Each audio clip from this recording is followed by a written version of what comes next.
New tonight, a parent's love is unconditional, and when the time comes, can be strong enough to see their children through the worst of times. News on 6's Terry Hood tells us how for one Oklahoma dad, that time came when his son was born.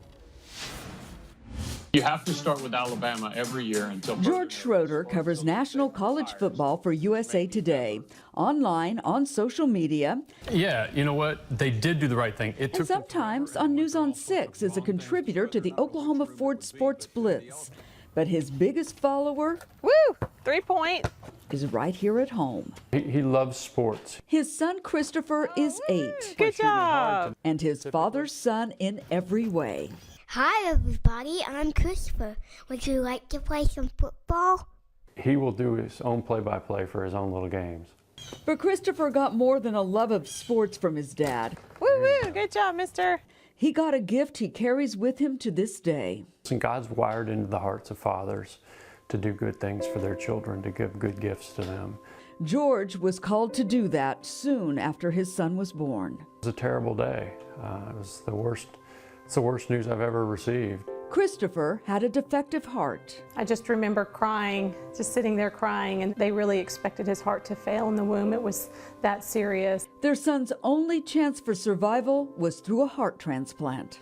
If your child gets a heart, you know someone else lost a child, and so it's really hard. At 7 weeks old, Christopher got a new heart. Well, the heart, since the day it was transplanted, has beat as though it was always his. But soon after the successful surgery, the family's joy was overshadowed by more devastating news. Christopher's kidneys were failing. His original kidneys had, just shriveled up and died. Christopher would again need an organ transplant to survive.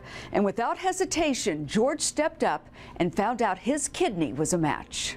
I was nervous, but I think I had kind of a peace about it. After an hours-long procedure, doctors successfully transplanted the kidney. Once he received the kidney, he began to flourish.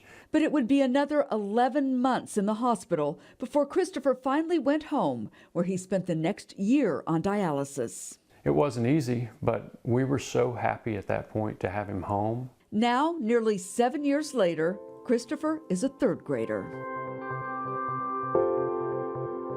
So with each year, we just pray that he'll be able to be a young adult and have a job and fulfill all his, desires and what he wants to do as a young man. Woo-woo! Yay! He has a joy and kind of a combination of a fighting spirit and a joy for life that I don't know that I've ever encountered.